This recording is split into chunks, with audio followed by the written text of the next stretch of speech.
राजस्थान के दौसा में सीएम योगी की रैली, मोदी सरकार की गिनवाई उपलब्धियां।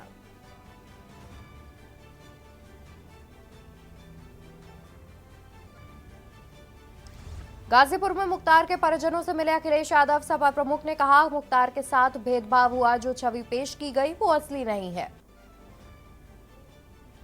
आप सांसद संजय सिंह का अरविंद केजरीवाल पर बड़ा बयान, कहा सीएम थे, सीएम है और दिल्ली के सीएम ही रहेंगे केजरीवाल। भाजपा में बची हुई 12 लोकसभा सीटों को लेकर असमंजस बरकरार, कहीं विरोधी दल के पत्ते खुलने का इंतजार तो कहीं पर कई दावेदार। विश्व स्वास्थ्य दिवस आज, राजस्थान में मूवमेंट डिसऑर्डर पर पहली बार सबसे बड़ी रिसर्च, दिमागी तौर पर बूढ़े हो रहे युवा। देवरिया में दर्दनाक हादसा, झोपड़ी में लगी आग, अंदर सो रहा 3 साल का मासूम बच्चा जिंदा जला।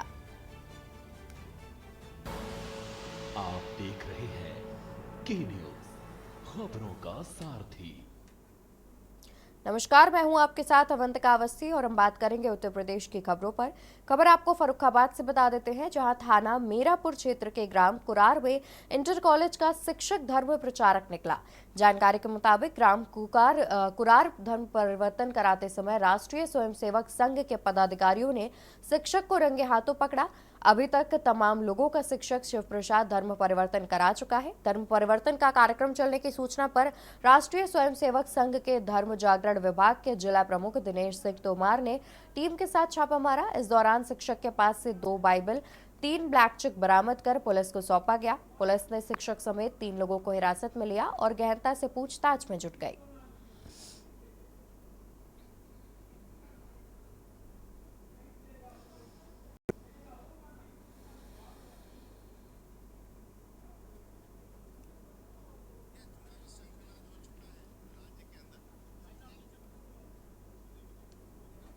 मोदी जी की जो लोकप्रियता है, गरीब कल्याण योजनाएं हैं, उनके आधार पर हम चुनाव लड़ रहे हैं और जनता जनार्दन स्वयं चुनाव लड़ रही। मोदी जी कार्यकर्ताओं के परिश्रम की पराकाष्ठा और जनता जनार्दन के आशीर्वाद से एक तरफा चुनाव है और उत्तर प्रदेश में 80 की 80 सीटें हम सब जीतेंगे। उसके पीछे कारण है, आज उत्तर प्रदेश में आप देखेंगे तो 4 लेन की सड़कें हैं। बीजेपी कैबिनेट मंत्री स्वतंत्र देव सिंह बूथ सम्मेलन में बागपत पहुंचे, जहां कार्यकर्ताओं से उन्होंने मुलाकात की और कार्यकर्ताओं को संबोधित करते हुए कहा कि चुनाव में प्रत्येक कार्यकर्ता घर घर जाकर लोगों को जागरूक करे। इस दौरान मंच से बोलते हुए मंत्री स्वतंत्र देव सिंह ने कहा कि अब देश में कानून का राज है, महिलाएं, बहन, बेटियां सुरक्षित हैं। जिस लाल चौक पर वंदे मातरम की जय बोलने पर गोलियां चलती थी, वहां आज देश और दुनिया भर के लोग भयमुक्त होकर घूमने पहुंचते हैं। उन्होंने यह भी कहा कि भाजपा सरकार ने देश, प्रदेश और गांव में खूब विकास कार्य किया है और प्रधानमंत्री का सपना साकार हो रहा है। उन्होंने सभी कार्यकर्ताओं को संबोधित करते हुए कहा कि सभी लोग 400 का आंकड़ा पार करें। पश्चिमी उत्तर प्रदेश की सियासत में सहारनपुर का अहम स्थान है। सहारनपुर लोकसभा सीट में 5 विधानसभा क्षेत्र शामिल हैं। इनमें सहारनपुर, सहारनपुर ग्रामीण, देवबंद, रामपुर, मनिहारन और बेहट है। 2019 में सहारनपुर सीट बीएसपी ने जीती थी। सहारनपुर लोकसभा सीट पर दलित और मुस्लिम वोटर तकरीबन 64% हैं। इस बार बीएसपी ने सहारनपुर से माजिद अली को टिकट दिया है।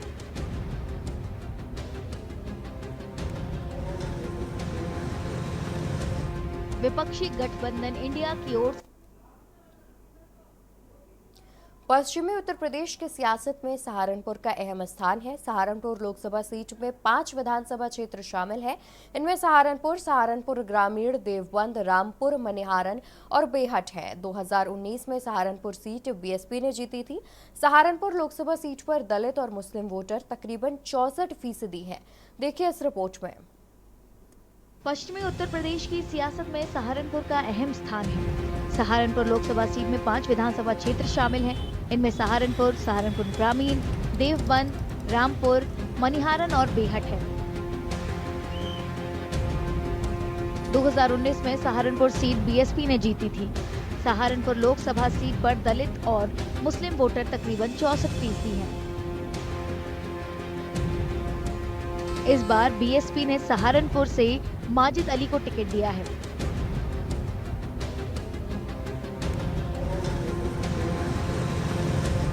विपक्षी गठबंधन इंडिया की ओर से कांग्रेस के इमरान मसूद चुनाव लड़ रही हैं। बीजेपी ने पूर्व सांसद राघव लखनपाल शर्मा को टिकट दिया है। राघव लखनपाल शर्मा 2014 में सहारनपुर के सांसद चुने गए थे।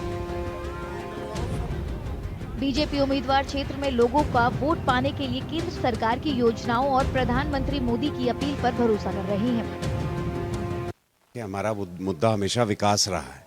आदरणीय प्रधानमंत्री जी ने जिस तरह से सबका साथ सबका विकास की नीति पर कार्य किया है, उसमें सभी वर्गों के लोगों को लाभकारी जनहितकारी योजनाओं के माध्यम से लाभान्वित करने का काम किया है और बिना उसमें कोई भेदभाव किए।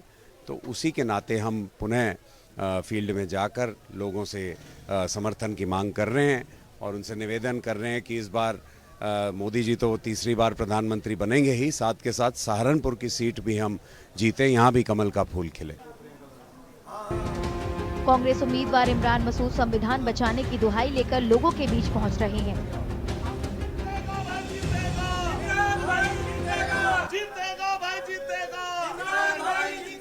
देखिए, परिवर्तन का चुनाव है और ये संविधान को बचाने का चुनाव है, लोकतंत्र को बचाने का चुनाव है। तो देश के अंदर जो संविधान के प्रति अपनी आस्था रखते हैं, उन लोगों के लिए बड़ा कुठाराघात है जब ये इस प्रकार के बयान आने का काम होता है कि साहब हम संविधान बदल देंगे, हमें 400 सीट दे दो, या हम पर केशवानंद भारती केस अप्लाई नहीं होता है क्योंकि हम संविधान में संशोधन नहीं, हम संविधान बदलने का काम करेंगे। तब हम लोगों को जो संविधान के प्रति आस्थावान लोग हैं, बहुत उनको बड़ा कष्ट होता है। बीएसपी पर चुनावों में बीजेपी की मदद के आरोप लग रहे हैं। हालांकि सहारनपुर से बीएसपी उम्मीदवार इस बात को सिरे से नकार रही हैं। बी टीम कौन है वो खुद देख लो। अगर कांग्रेस को पहले टिकट बहुजन समाज पार्टी ने ऑलरेडी यहाँ कर दिया था, उन्हें नहीं करना चाहिए था, तो बी टीम का काम तो वो कर रहे क्योंकि उनके पास वोट नहीं है। वो तो सिर्फ यहाँ नुकसान पहुंचाना चाह रहे बसपा के कैंडिडेट को। बताओ उनके पास वोट कहाँ से आएगा? कोई वोट है क्या उनके पास? चुनाव लड़े वो मेरे से पीछे चिल्ला चिल्ला के कह रहे कि इस जिले में किसी के पास वोट नहीं है, सिर्फ बहुजन समाज पार्टी के पास वोट है या भाजपा का वोट है, और किसी का तो वोट ही नहीं है। तो मेरी अपील है सहारनपुर की पूरी आवाम से कि अपने वोट को खराब ना करे, जाया ना करे और बहुजन समाज पार्टी के प्रत्याशी को दे और जीत दर्ज करे। अब चुनाव में बहुत कम वक्त रह गया है। इसको देखते हुए सभी पार्टी के कार्यकर्ता काफी सक्रिय हो गए हैं। देखिए, सहारनपुर के साथ साथ पूरे मंडल में हमारी 3 सीट है, कैराना, मुजफ्फरनगर और सहारनपुर। यहाँ पर निश्चित तौर से गठबंधन, इस बार इंडिया गठबंधन बहुत भारी मतों से जीतने वाला है। हिंदू मुस्लिम सब लोग साथ मिल करके, जिसमें हिंदू मुस्लिम और हमारे जो दलित साथी हैं, क्योंकि संविधान को बचाने के लिए दलित समाज के सभी लोग हमारे साथ दल बल के साथ लगे हुए हैं। और इस बार बहुत ही सहारनपुर तो आप बहुत ही बड़े अंतर से हम लोग जीतने जा रहे हैं इंडिया गठबंधन। सहारनपुर 100% भारतीय जनता पार्टी जीतने जा रही है। 2019 के बाद 19 से इस बार बहुत अच्छा माहौल है। हर जाति धर्म का वोट मिल रहा है और विशेष तौर से अपने दलित समाज का और मुस्लिम समाज का भी अब की बार समर्थन है।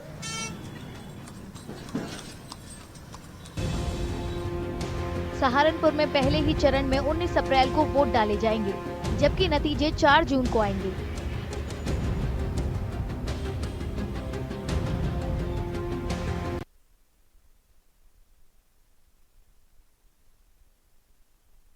चाय का उत्पादन भी बड़े स्तर पर किया जाता है। नीलगिरी लोकसभा क्षेत्र की ज्यादातर आबादी चाय उद्योग पर निर्भर है। इससे जुड़े 2 लाख से ज्यादा लोगों ने कहा कि उद्योग के सामने गहराते संकट की वजह से उन्होंने राजनेताओं पर विश्वास खो दिया है। देखिए इस रिपोर्ट में। वाइल्ड लाइफ और वनस्पतियों के लिए मशहूर तमिलनाडु के नीलगिरी जिले में चाय का उत्पादन भी बड़े स्तर पर किया जाता है। नीलगिरी लोकसभा क्षेत्र की ज्यादातर आबादी चाय उद्योग पर निर्भर है। इससे जुड़े 2 लाख से ज्यादा लोगों ने कहा कि उद्योग के सामने गहराते संकट की वजह से उन्होंने राजनेताओं पर विश्वास खो दिया है। लगभग 2500 करोड़ रुपए के सालाना कारोबार वाले छोटे चाय उत्पादक लगातार घाटे के कारण चाय उद्योग से किनारा करने लगे हैं।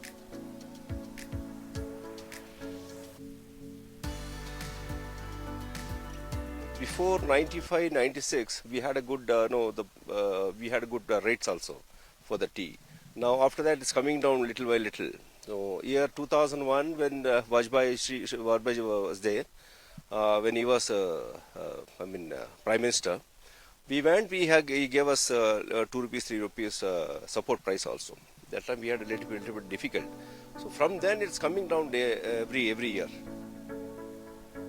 आंकड़ों के मुताबिक नीलगिरी में 350 चाय कारखानों में से 160 ने स्थायी रूप से परिचालन बंद कर दिया है और बाकी कारखाने भी बंद होने के कगार पर हैं। The small growers, those are having 2 acres, 3 acres, all are going selling it because facing a lot of problems. Labours, whatever comes from the revenue coming from the tea estates, it's all going to the labours only. We are not getting anything. So it means 1,000 rupees we are getting, hardly 50 to 100 rupees the balance will be there for the growers. Otherwise, a bit difficult to manage the teas now. And not only that, in between there was some rules. The Kenyan tea and Sri Lankan tea is coming into India. स्थानीय लोगों का कहना है कि अब ये कारोबार कुछ बड़े कारोबारियों के लायक ही रह गया है। कुछ लोगों का ये भी कहना है कि ज्यादा सैलरी की वजह से चाय कारोबारियों को नुकसान उठाना पड़ रहा है।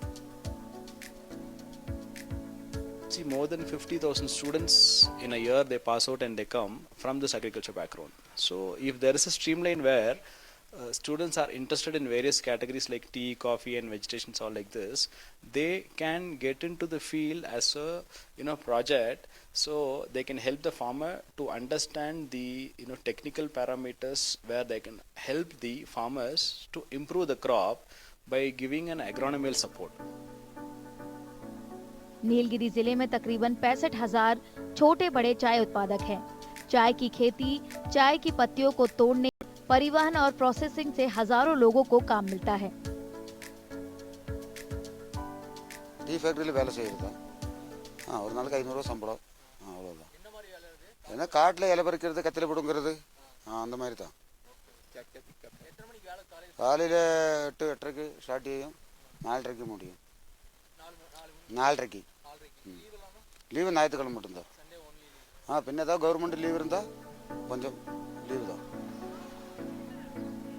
नीलगिरी में 19 अप्रैल को वोट डाले जाएंगे।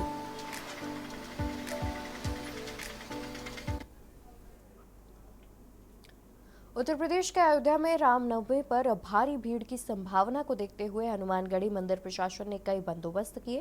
वहीं भीड़ संभालने के लिए मंदिर परिसर में बैरिकेडिंग की गई। हालांकि बैरिकेडिंग से यहां के दुकानदारों में नाराजगी है। देखिए इस रिपोर्ट में। उत्तर प्रदेश के अयोध्या में रामनवमी पर भारी भीड़ की संभावना को देखते हुए हनुमानगढ़ी मंदिर प्रशासन ने कई बंदोबस्त किए हैं। भीड़ संभालने के लिए मंदिर परिसर में बैरिकेडिंग की गई है।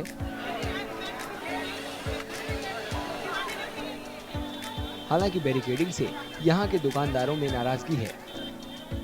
जिगजैग बैरियर की वजह से ना सामान आ पा रहा, ना सामान जा पाएगा। पब्लिक जो बीच में फंस जाएगा, किसी को कुछ दिक्कत हुआ, कुछ घटना हो जाएगा, कोई प्रशासन की जिम्मेदारी लेगा। क्या चाहते हैं? हम चाहते हैं इसको हटाया जाए, ट्रैप बैरियर के माध्यम से मेला कराया जाए। दुकानदारों का कहना है कि बैरिकेडिंग से उनके कारोबार पर बुरा असर पड़ रहा है। स्टील रेलिंग की वजह से लोग जब दर्शन करने जाएंगे और इसी वापस करने आएंगे तो जो दाने और बाएं के जितने भी दुकानदार हैं वो उनकी रोजी रोटी खत्म हो जाएगी। जब रोजी रोटी पे बात आ जाएगी तब यहाँ पर इसका विरोध हो रहा है और जिला प्रशासन से सहयोग मांगा जा रहा है। इस बैरियर को तत्काल अवलंब हटाया जाए। हनुमानगढ़ी मंदिर प्रशासन ने रामनवमी पर लगने वाले सालाना मेले के दौरान की जाने वाली व्यवस्था पर विचार के लिए पिछले हफ्ते बैठक की थी।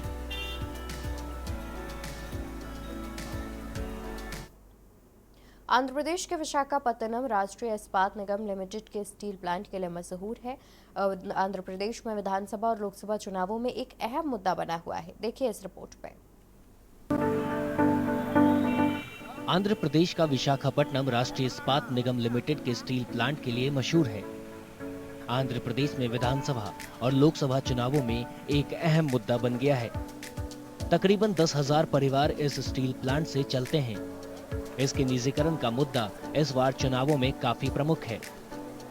RINL स्टील प्लांट विशाखापट्टनम की साख से जुड़ा हुआ है। केंद्र सरकार ने जनवरी 2021 में इसके निजीकरण का ऐलान किया था। तब से ही इसके खिलाफ आवाज उठ रही है। स्टील प्लांट के कर्मचारी और ट्रेड यूनियन भी इसके निजीकरण का विरोध कर रहे हैं। Ignoring all these things and to kill the sentiments of Andhra people, this central government has taken a decision. It is not fair at all. Now the elections are coming. All the political parties, even including the YSR Congress, the state, Telugudesam Party, Janasena, even the state leaders of BJP are also supporting the cause of Visakhapatnam Steel Plant. It should not be privatized. Now what we request Modi ji in the NDA government in the coming elections, they should think that if they want to end the affection and love of the Andhra Pradesh people, they should declare Visakhapatnam Steel Plant should not be privatized.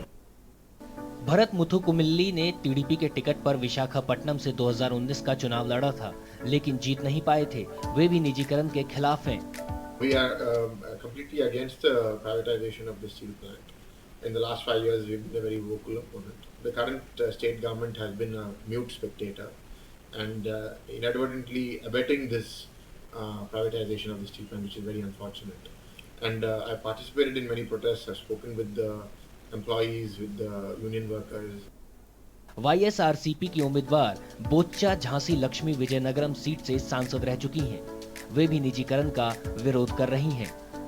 ఆ రోజే నేను మా steel plant అనేది ఇక్కడ Visakha steel plant Visakha ఉక్కు ఆంధ్ర హక్కు అనే నినాదం ఇక్కడ మాకున్నది. ఇక్కడ ఎంతమందో ప్రాణాలు అర్పించి మరి ఈ ప్రాంతంలోని ఉక్కు పరిశ్రమను స్థాపించుకున్నారు. 100% ఇది ప్రజల భాగస్వామ్యంగా ప్రజలతో ఉండేటట్టుగా ప్రజలకు ఉపయోగపడే విధంగా ఉండాలి కానీ పబ్లిక్ సెక్టర్గా ఉండాలి కానీ ప్రైవేట్ సెక్టర్గా ఎటువంటి పరిస్థితిలో కూడా ఒప్పుకునేది లేదు। चुनावी काल में विशाखापट्टनम के RINL स्टील प्लांट का भविष्य अधर में लटक गया है। RINL स्टील प्लांट का क्या होगा, चुनावी नतीजे ये तय करेंगे। इस लिहाज से चुनावी नतीजों पर पूरे देश की निगाहें टिकी है।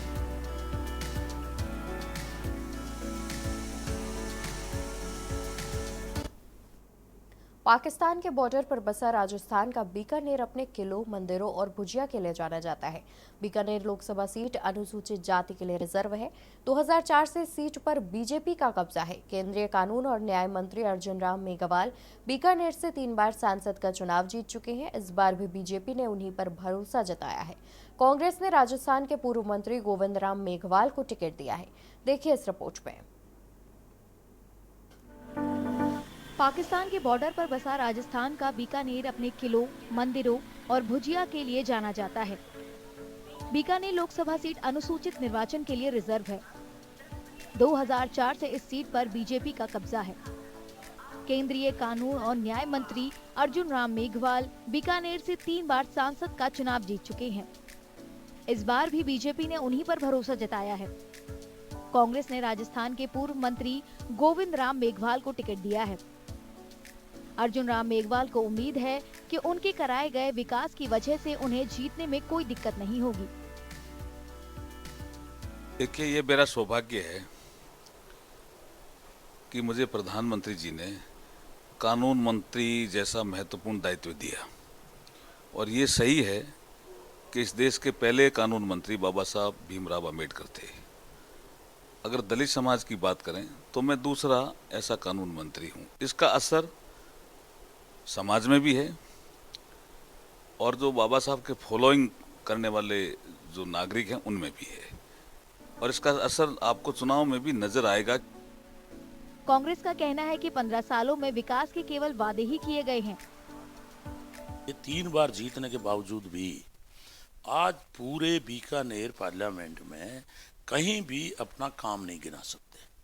एक भी गांव में नहीं जाते, एक भी कार्यकर्ता को नहीं जानते। यहाँ तक कि जो बीजेपी का वर्कर है वही परेशान है। मुझे ऐसा नेता पहली बार मिला है। ये जारी जानकारी मुझे गांव में जाने के बाद मिली है कि मैं पूरे पार्लियामेंट में करीब मैंने 200 गांव निकाल लिए, अभी मुझे 500 गांव और निकालने हैं। लेकिन मुझे फील इस बात का हुआ है कि पहला आदमी है कि किसी गांव में इसका पत्थर नहीं लगाए, कहीं भी इसने कोटा नहीं लगाया है। बीकानेर शहर के बीचों बीच बना रेल ट्रैक लोगों की परेशानी की सबसे बड़ी वजह है। लोगों की मांग है कि इस पर ओवर ब्रिज बनाना चाहिए जिससे ट्रैफिक की समस्या से निजात मिल सके। इसके अलावा बाईपास की मांग भी लंबे समय से लटकी पड़ी है। फाटक की बहुत बड़ी समस्या है साहब। दोपहर में दिन भर बंद रहता है ये। दोपहर में 1:30 बजे से लेकर 2:30 बजे तक बहुत बच्चे परेशान होते हैं। स्कूल से आते हैं बच्चे बहुत परेशान होते हैं, गर्मी में खड़े रहते हैं यहाँ पे, इसलिए बहुत समस्या है। MP MLA कोई ध्यान नहीं दे रहा है सब, पर कोई होता नहीं है यहाँ पे, कोई काम नहीं हुआ आज तक। LED भी पास हुई थी वो भी नहीं हुई, अंडरब्रिज का भी कहा वो भी कुछ नहीं, उसके बारे में सब सैंपल वगैरह लिए गए वो भी कुछ नहीं है उसके बारे में। सर बहुत बड़ी समस्या है ये, दिन में 20-30 कोई अनलिमिटेड है, कितनी बार बंद होता है। इंसान को कहीं जाना होता है इमरजेंसी में तो बेहोश हो जाता है, वो भी एम्बुलेंस या कोई पेशेंट है और है कोई डिलीवरी वाली है, बहुत बड़ी समस्या है और कोई सरकार ने अभी तक इससे राहत नहीं दिलाई हम लोगों को। इतनी परेशानी साहब, आज इतने वर्षों से कोई भी राजनेता ने कभी कोई इंटरेस्ट ही नहीं लिया, न रेलवे ले रही है न ये ले रहे हैं। इस धूप में आप जानते हो कितना परेशानी होती है। हम तो कहते हैं ये समस्या समाधान तो बीकानेर की आधी समस्या हल हो जाती है, पूरी हो जाएगी करीब। अब आप देखो इस तरफ भीड़ है, इस तरफ भीड़ है, लोग इधर भी खड़े हैं उधर भी खड़े हैं, कम से कम 15-20 मिनट लग जाएंगे हमें निकलने के लिए, और ये धूप जान ले रही है। 2019 के लोकसभा चुनाव में बीजेपी के नेतृत्व वाले NDA गठबंधन ने राजस्थान की सभी 25 सीटें जीती थी। राजस्थान में 2024 के आम चुनाव 2 चरणों में होंगे। बीकानेर में पहले चरण में 19 अप्रैल को वोटिंग होगी। और खबरों में फिलहाल के लिए बस इतना ही। बाकी की खबरों के लिए आप देखते रहिए K News India। नमस्कार।